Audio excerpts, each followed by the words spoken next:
Itong si Madriaga, nagpakilala po ito mga kabida, no? Bilang bagman daw ni Vice President Sara Duterte, ano?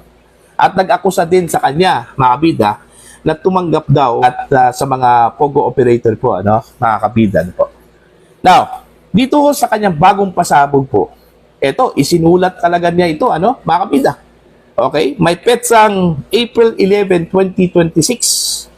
Alright? Hindi naman po binanggit dito kung para kanino itong sulat na ito, ano, mga kabida, kanino po in-address, pero most probably, sa Committee on Justice, ano, dahil ngayong araw po mga kabida, haharap ito kung si Madriaga sa Committee on Justice dyan po sa House of Representatives, ano. Okay? Laban ho dito kay Vice President Sara Duterte, mga kabida. Now, dito sa post po ng News 5, ito, babasahin ko lang po, ano, tsaka later on, magre-react po tayo dito, ano po, mga kabida, ano? Assassination plot kay PBBM. Ayan, ito. Sumulat si Ramil Madriaga, ang nagpakilalang bagman umano ni Vice President Sara Duterte, para isiwalat ang umano'y assassination plot laban kay President Bongbong Marcos at ibang cabinet officials. Alright? May petsang April 11, 2026 ang naturang sulat. Ano?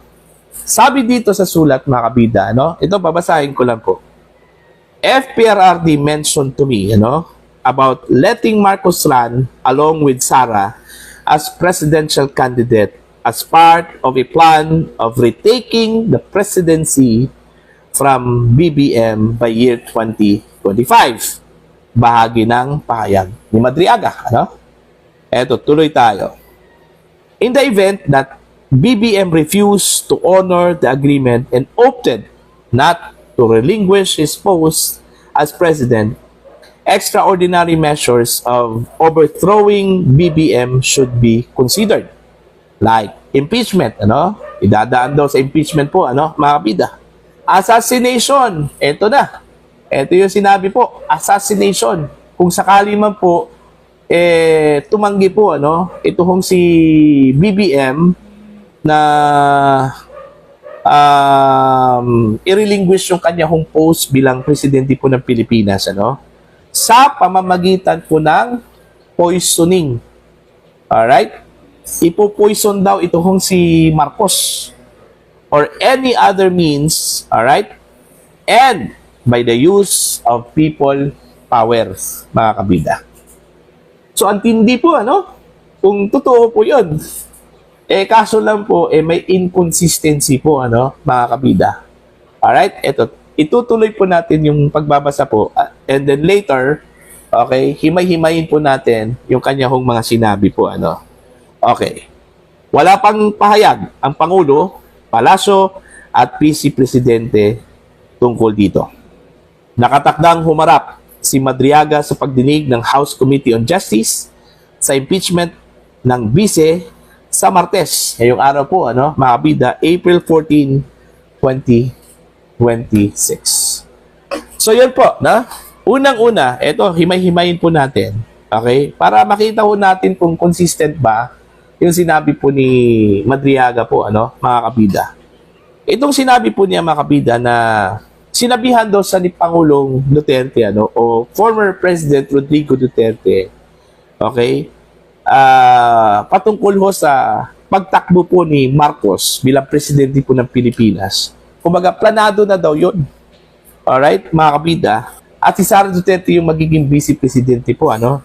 Dahil, pagkatapos po, kung sakali manalo po silang dalawa, ano, mga kabida, okay, may binanggit kasi siyang agreement Ibig sabihin, mayroon po silang kasunduan.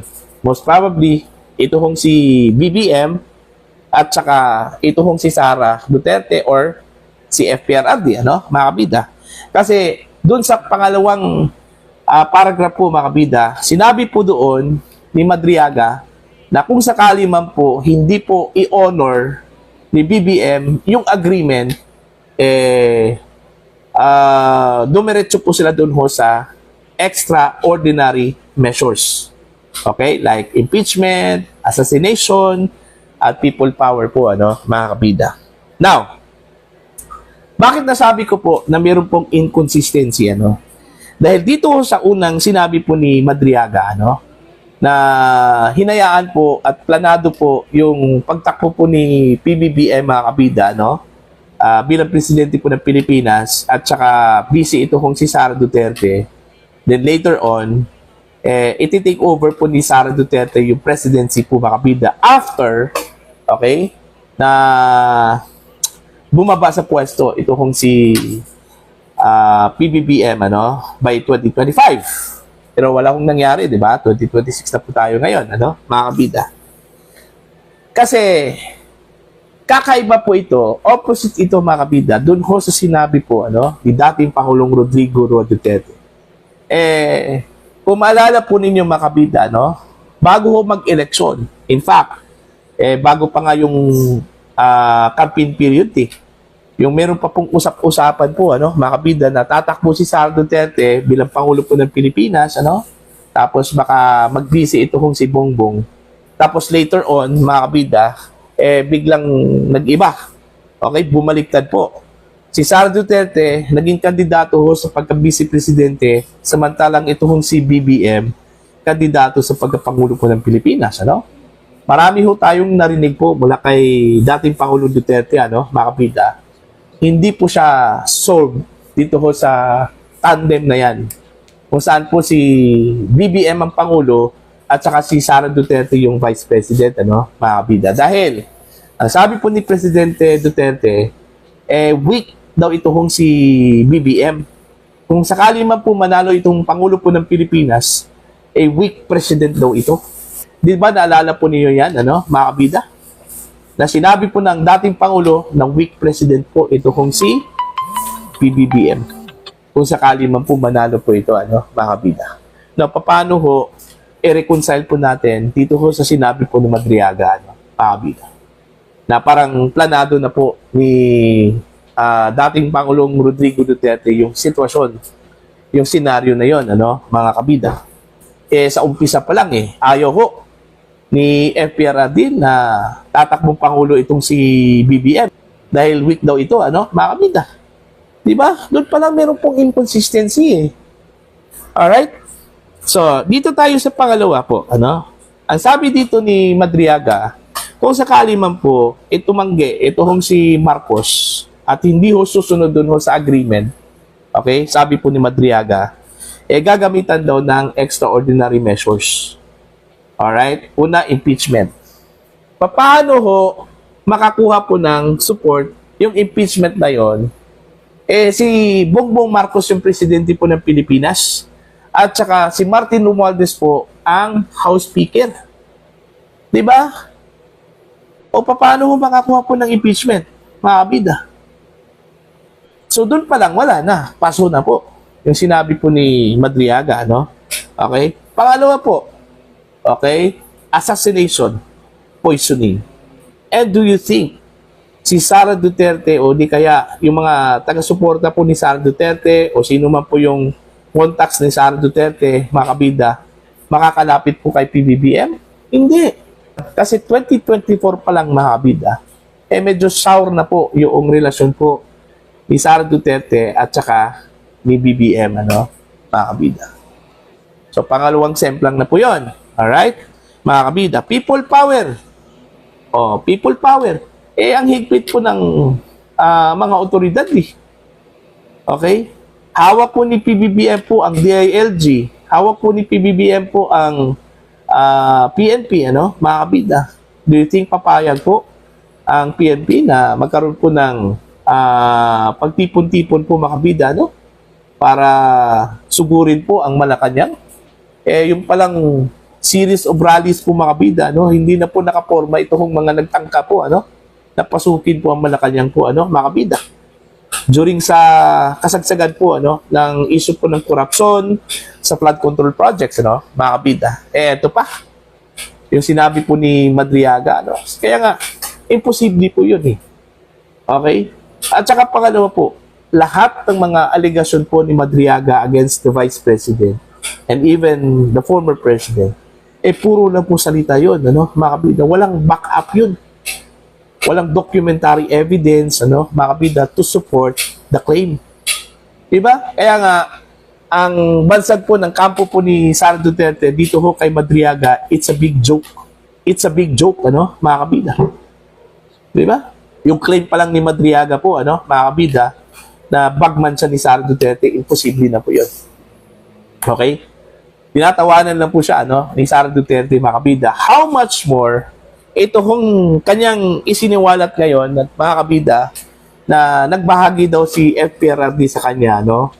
Patungkol po sa assassination plot laban ho kay PBBM and other members of the cabinet, no? Mga kabida. Ang tanong, close ba sila? Okay? Ang pagkakakilala po natin kay Digong, ano? Mga kabida, hindi ho yan babahagi po ng mga sensitibong usapin po, ano? Sa isang hindi po niya kilala.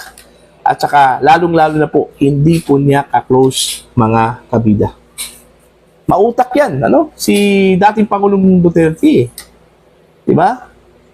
Very prudent yan, ano? Mga kabida, pagdating ho sa mga sensitibong mga bagay po. Tapos kay Madriaga po, madali lang po, ano? Na ibahagi po ni dating Pangulong Duterte sa kanya, yung patungkol ho sa assassination plot, diba? Napaka-imposible po, ano? Mga kabida. See? So, abangan po natin to, ano, sa pagharap po makabida ni Ramil Madriaga ngayong araw. Okay? Sa House Committee on Justice. Titingnan po natin kung gaano po ka-consistent yung kanyang sinabi po makabida dun ho sa sulat at dun ho sa pagtatanong po ng mga mambabatas. Although, ina-assume po natin hindi ho haharap ito kung si VP Sara ngayon, ano? Makabida, pero most probably may mga representatives po, ano, ito kung si Sara Duterte, like lawyers, okay, o di kaya yung mga adverse members ng House Committee on Justice po, ano, makabida, katulad na lang po ni Rufus Rodriguez, ano, makabida. O yan, titingnan natin yan, abangan po natin yung mga tanong po nila, no, laban po dito kay Madriaga, kung gaano po siya ka-consistent po makabida sa kanyang mga sinabi. Alright, para po sa inyo, ano po ang inyong opinion at pananaw po, ano, mga kabida, dito ho sa bagong pasabog po ni Madriaga against the Dutertes po, ano, patungkol ho sa assassination plot laban ho kay Pangulong Marcos Jr. at ilang mga miyembro po ng kanyang gabinete po, ano, mga kabida. Please comment down. So, mga hindi pa po subscriber po sa akin, please subscribe.